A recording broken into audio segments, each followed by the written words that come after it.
Good morning, everyone. Actually, shit, it's kind of... Okay, much better. Welcome to week 7, 6, honestly, at this point, I have lost track. And yes, I'm in a little bit of a new set. Jordan and I, finally, after living here for pretty much 2 years, decided to make our balcony kind of nice, babe. Show everyone how amazing of a job you have done. Look at this. Look at this. We have plants. We have nature. We have a rug. Look, Canada doesn't suck for the next 2.5 months, and I have to take advantage of it. This is one of the reasons why I bought this place, because I don't know if you guys can tell, but there's actually there's a river that kind of runs there, and it's so nice because so much of Toronto, especially because I lived way closer to downtown for kind of before I bought this place for a few years, and it's just every day you look outside and it's just concrete, dirt, and honking and yelling and drunk people coming home from the bars outside your window at 1 in the morning. And now I'm I need peace and quiet, and fuck, I'm turning old, aren't I? Anyway, today I want to talk about a few things. The first thing is actually a little bit of a physique update. I have actually, for the first time this morning, finally broken into the 170s. Today, weighed in at 179.2 pounds, which was so good to see, because again, I'm not gonna tell you guys this for 17th time, but this contest prep has been challenging, slower, and probably more difficult than it has been in previous years. So just seeing me finally break into the 170s, which is when my physique really starts to get lean, really starts to, approach competition shape. It is so good to finally see that checkpoint or a milestone. I actually put up a photo on Instagram, and this is when you know, at least for me personally, that things are starting to look good. When finally people start to kind of switch over to bro, you're looking absolutely good for a natural, to, oh, wait a second, are you still natural anymore? A few comments that are kind of jokingly inferring ha, bro, you look good. But seriously though, what the hell is going on? Are you still natty? Have you hopped on the Sazul? Have you crossed over? And the answer obviously still is no. But it did kind of feel good to finally see that. Whenever people kind of talk about my physique online, they're like, oh man, VitruvianPhysique, that guy is 100% natural. If there's anyone I believe is natural, it's him. Really? Not even a little bit of doubt? No, you're that sure? Great. Why are we still here? Just to suffer? But on that topic, I wanted to point out a couple of things, just because some of you guys might be wondering, there seems to be a legitimate improvement in your physique in what seems to be a short period of time. Number one, it's not a short period of time. I've been working my ass off since you guys have seen, since the beginning of this whole Ascension competition prep. Number two, I've talked about this before, the more fat you lose, the better your physique looks. Because when you go from kind of fat to, leaner but still sort of fat, you don't see much of a change in your physique. So you going from 25% body fat to 23% body fat, it's you can't really tell. You going from, I don't know, say 15% body fat to 12 or 12 to 10, you start to see some pretty substantial changes in what might seem like a shorter amount of time. That, and obviously just having a wicked chest pump when I took those photos. I literally just blasted chest, specifically upper. I was doing the plate loaded incline machine fly, that's a mouthful. I was just blasting that for 4 sets of 10 to 12 reps right before I took this photo. You guys may not know how sometimes behind the scenes these things work on social media, but it really is like that. It's literally you're gonna blast your pump as hard as you possibly can right after a somewhat higher sodium and carbohydrate meal to really maximize the pump. And then I'm quick to my girlfriend, get the camera. I can only hold this for 20 minutes. And that's when you gotta take all the photos that you're gonna put up on Instagram for the remainder of the week. But that being said, if you do it right, it actually ends up looking pretty good. It ends up looking something like that. Another thing I wanted to update on is strength, which has not been great. This happens to me all the time, and it's one of those things that, look, guys, when you diet down, especially when you diet down hard, it's inevitable, it's gonna happen. You can try to mitigate it to the best of your ability using things like dieting slower, keeping your carbohydrates as high as you possibly can while still losing a decent amount of weight in terms of speed and magnitude and everything, keeping protein high, all of these things. But it's kind of like you have a car that's running on half a tank of gas. it's not going to go very far, as opposed to when you are bulking up and eating 3,000 calories, 400 grams of carbs, all the good stuff. A good kind of like one metric for looking at this would be my bench press. You guys know the best I've ever done on the 225. If I just repped out 2 plates, is 17 reps. I actually got that, I think, about a year ago. I tied my all-time best. At the start of my competition prep, I kind of just did it for fun, one workout, and I got to 15, still very good. Recently, I got to 10. And that was pretty much RPE like 9.5. That was like me pretty much going to failure. Yeah, so going from 15 to 10 reps, that's like 2/3, 66% of what I had in the past. It sucks, but again, this is the nature, of natural bodybuilding, of naturally dieting down. This isn't the situation. Look, I saw this one funny video recently, and I don't want to throw shade on this guy, but I saw it on like TikTok. This is a great question. I'm going to address it right now. So the reason I have so much muscle on a lean frame at 6 foot is because I spent the last 5 or 6 years bulking, giving my body the nutrients. He's like, how I diet down for a competition and like bench 405 at the same time. And I'm like, there's kind of a big explanation for that. It's fucking drugs. Look, don't get me wrong, I'm not trying to discredit any amount of hard work or training or this or that, but the vast majority of people out there with like even still 95th percentile genetics, there is no way you are dieting down to actually being ready for a competition and still putting up 4 plates on the bench press as a natural, especially if you are not some insane 6'8", 300-pound guy. It's just not happening. Again, for like 99.9% of us. Oh, the angle, the angle, like this arm seems like it's twice the size of, again, bodybuilding is all illusion. So I wanted to do something special, and I think what also is very important in this kind of segment, I want to go through and in my organization and for literally the competition that I'm doing, I want to look at prior year's results. We're going to go through a couple examples. These are real photos pulled right from their website, the Canadian Physique Alliance. This is the organization I'll be competing with. And we're going to just kind of show some examples, partly to see how I could potentially stack up to them. But more so than that, I think for you guys primarily, it's so important to see what real natural bodybuilding, real natural men's physique competitors actually look like. So much of social media, as you guys know, especially like, with TikTok really, Fit Talk really rising, a lot of the people you'll probably see in a few moments, like, look, don't get me wrong, they still compete, they still diet down, they look very good, far better than 99% of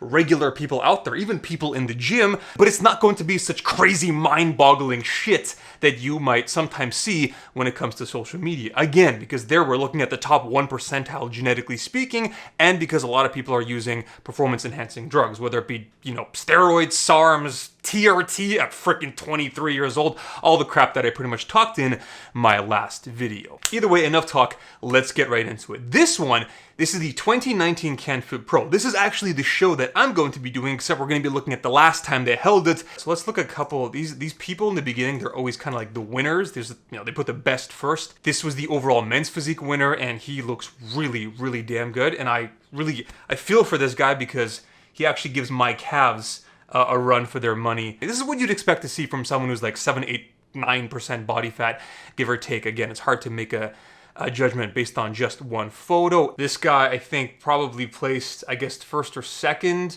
in the classic physique. This might be in a different category. It kind of reminds me of myself a little. Definitely got some size on me probably, but in terms of the conditioning, the leanness in the legs. For some guys, it is so hard to get lean, down there. It's almost like his legs are 8 weeks out, whereas the rest of his body is, looking pretty good. At least good enough in this case to come, again, at least first or second. So this guy, this is number 33, he came second in the Classic Physique A, which I guess is the shorter class. And again, let's be honest, this is a physique which in this case was good enough to come second place, Classic Physique, in a, decent Toronto show. He's a lean guy. You've got like, obviously the serratus anterior coming in, the obliques, the abs, all that stuff. Obviously if he was posing a bit more, his shoulder looks popping. He's got the bicep veins. He's got all that good stuff. Not the biggest arms or anything, but he's not a massive guy. Quad separation going on here. This is a good example of real natural bodybuilding. You guys have to understand that this is, in this case, a second place caliber physique, silver medal at a classic physique show. It's not always guys who are going to be like 200 pounds, 5'8", and 7% body fat. This guy, I guess, came third in the men's physique classic B, which is surprising because this guy looks considerably leaner than the guy we just looked at. His upper body, this is legit. Look at the separation. You can see like every single one of the spindles of the serratus anterior is clearly visible. It looks like you can like shred cheese on that. I gotta be honest, if I was up against this guy, I would not be happy. Yeah, 46. This is the guy who won the men's physique overall. So he came third in classic physique, but first in men's physique overall. That's surprising. And to be honest, I think I disagree with the judges on this one. This guy was 55, clearly a bit more of a beginner, and yeah, he placed 4th out of 5 in the classic physique, which makes sense. And this guy was 56, who placed 3rd.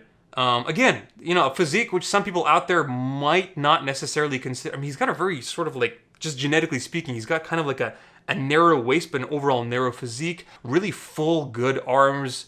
Overall, like, it's funny, his limbs, like his legs and his arms look pretty damn good. The rest of his body, again, I can't tell the back and the chest from this pose.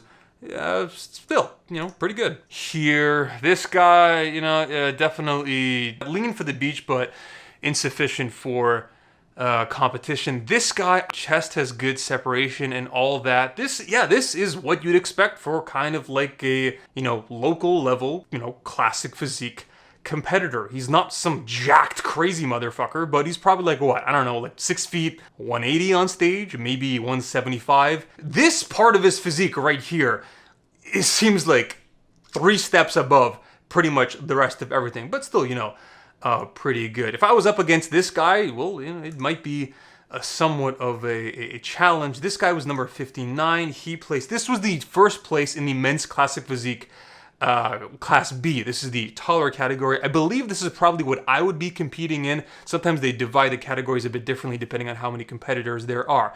Again, overall, pretty large guy. He looks like he's like pushing 200 or something. I mean, it's hard to tell. Yeah, this guy's a big guy. The legs are the only thing that are kind of lagging, not in size, just in terms of conditioning, but then again, you're preaching to the choir on that one. This guy is number 60, so he placed technically 4th and last, but still not like posing needs a bit of work. Again, this guy technically placed last, but he, again, would look better than 95% of people in any gym. Let's switch to, this is a more recent show. This is the 2022 Vancouver Natural Championships. This guy won the classic physique, and he looks really damn good. This guy won the men's physique, also looking pretty good. God damn. I mean, I assume he's shorter. It's funny, when I see guys who look pretty damn big, almost to the point where I'm like, are you sure you're natural? A big kind of factor is how tall you are. Because if you see a guy like this and he's like 6'1", you're like, what the fuck is going on here? You look incredible. But when you see guys like this, and I assume he doesn't seem that tall, when you see guys like this and they're like 5'6",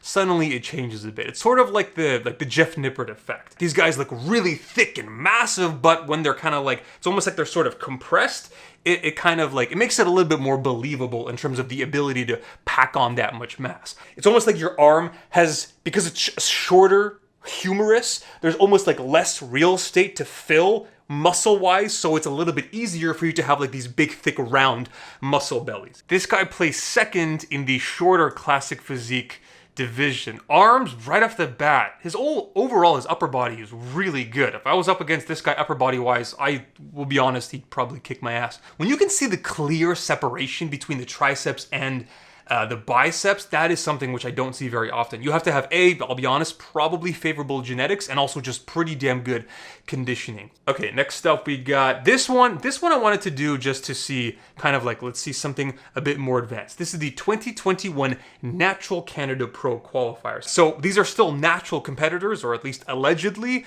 but we're gonna probably start seeing some more impressive physiques here. So this is the crazy thing, and this is where like people sometimes come to me and they're like, Igor, why do you even compete in in bodybuilding or men's physique or whatever, even if it is like a natural show, because we all know that people fake it. You know, they don't really test at all. Again, I've talked about this. I've competed, I think, 4 or 5 times before in the past. I've never been tested, even though I've come top 3 and even top 1. There's not that rigorous testing that goes on here. And even the testing they do have isn't that difficult to get past, because at the end of the day, they just don't have the budget for it. I like to think that, listen, if you're gonna take gear, go fuck yourself. Like, what is this, right? At that point, it's, in my mind, it's almost like that episode of Seinfeld where Kramer is beating the shit out of 10-year-olds.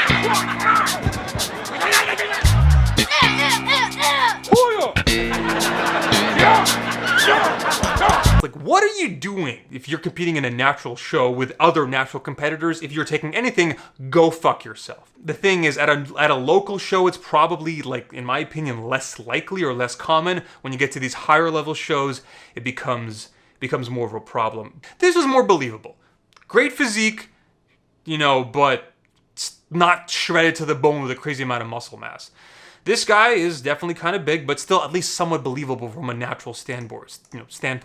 This guy was 348. This guy came last place technically in the tall category. And yeah, I mean, on a regular stage, he'd probably do pretty well, which is good enough to qualify, but when you're at the national level, it's just not enough, particularly in the quads. But again, I feel you, bro. 324, this is different. Just look at the difference in conditioning between this guy and the lower body. Don't mean to throw shade at him. And this guy. This is when, again, I mean, it's funny. You see the RAL here? That's the Natural Canada Pro qualifier. Is it possible? Maybe, but it starts to become more and more difficult to believe. This guy was 324. IFBB, oh, he's Masters, but still, what the fuck? This guy, I think we're in the Masters now. This guy looks really good. What's he, 349? What did he come? This guy came second, which I'm not surprised. Again, especially for an individual of his age, probably pushing like, 45, 50. If I can look like this at that age, fuck yeah. This guy was, let's see, 360. He came 5th in the men's classic physique class B, which I guess is like the middle height.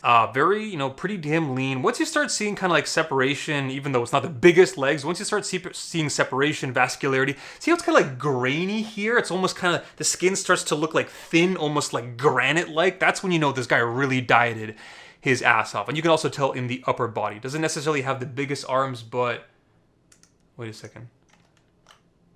Is that gyno? Bro, I mean, I'm not an expert at diagnosing or spotting gyno, but that kind of looks like it, which, again, is something that in a natural competition, since gyno is a side effect of high estrogen, which is a side effect of anabolic steroid use, this is not something that you ideally want to see in a natural competition, but what the fuck is this? 361. New IFBB Pro. I'm sorry. Like, I draw the line. There were some guys we just showed where it's kind of like, you maybe with the proper genetics, and if you work really, really hard, this is fucking stupid. For one thing, he's got calves the size of my head. The rest of his body, you know what he looks like? He looks like Brendan Harding. Really high-level competitor, amateur, but still high amateur level competitive bodybuilder who has been chasing his pro card for years now. His physique kind of looks similar. In fact, I think this guy might even edge him out. And Brandon Harding is extremely open about all the shit he's taking. He's done videos talking about like Tren and this and that, 17 other compounds, and yet this guy is going to, again, RAL. I'm just cutting off the natural behind him. A physique like this, who is this guy? Bro, what the fuck is this? What is happening here with this quads? This is, no, sorry bro. No, I can't. What do the kids say? Cap, I'm calling, dead ass major cap, not bussin', low key mid, I don't know. He literally looks on par, if not even a little better than Chris Bumstead did in his first competition. Like, these are the photos of Bumstead at his first show. And like, these physiques are comparable. This is a much better, grainier photo, just in terms of the lighting and whatnot. I mean, Bumstead probably, at the end of the day, he's still probably leaner than him. But like, they're somewhat comparable. Fine, maybe like this guy isn't at that level, but if he's like a 9 out of 10, Bumstead's a 10 out of 10, like, If this was achievable naturally, he would hop on the juice and be like top 3 Mr. Olympia like next year. I'm sorry. This is too hard for me to believe. But again, like, look, this is the crazy levels of the crazy show. This is more realistic men's physique examples. These are the people who I would be up against. They are my taller height category. I think this is like 5'11" or 6 feet and up. This guy would probably beat me. These two I might have a bit more of like a closer competition, but still very good. You know, they got the solid V taper, wide shoulders, narrow-ish waist, especially for this guy. Good level of conditioning, not shredded to the bone, but you can see the abs, the serratus anterior, the obliques. This is real natural bodybuilding. This is real natural men's physique competition. Excellent physiques, but nothing crazy. I think this is very important for you guys out there watching to see, because if you only see these fucking freaks, genetically speaking, or again, taking compounds, it starts to warp with your mind, and that's what leads people to being, kind of reminds me of this quote I once heard. This is kind of more so related to real, normal life, but it connects. The reason why men and women are unhappy with their lives, specifically when it comes to like dating later in life, is because of the way they grow up. Girls and women are grown up on Disney. So what do they look for? They look for a prince. And men, unfortunately, when we're stupid, horny 14-year-old kids, we grow up on... They look for porn stars. Girls want Prince Charming, guys want porn stars. So when they get to reality, they get to real relationships, you realize that 99% of women out there aren't like sex-crazed fiends. They kind of get disappointed. And when girls realize that not all guys are Prince Charming, especially after the first year or so of dating, after like the birds and the chirping and this, initial infatuation wears off, they also get disappointed. So what happens is people start to get pissed off and they start to... they can't sustain long-term relationships because their head are up in the clouds looking for unsustainable, unrealistic things. Girls want princes, guys want porn stars, everyone's collectively unhappy. It's kind of the same case here. This is natural bodybuilding. This is what natural bodybuilding, or in this case, men's physique looks like. And especially these guys on the sides, maybe this wouldn't be anything special. Maybe this wouldn't be enough to get a bajillion followers on TikTok or this or that, or get like these awesome Z-style aesthetic motivation videos made for them. But that being said, they have excellent physiques, which beat 99% of people out there, including all the people they beat out at this competition to place top 3. And just wanted to kind of show you a bit more a realistic example of, in this case, still phenomenal physiques. Again, these guys they ended up placing top 3. I've been there. It's not easy. And again, I do think I have somewhat above average genetics. Maybe not like 10 out of 10, but 6.5 out of 10, maybe. Either way, yeah, this is kind of a ramble, but this is what I will be potentially up against. Yeah, so I have my work cut out for me, and the deadline is fast approaching. But either way, as always, I appreciate each and every one of you guys for stopping by and watch me ramble about abs and deltoids for what is now probably 20 minutes. God knows how long this video is. And I'll see you in the next one, which will be 6 weeks out. Fuck, at this point, I have lost track. See you then.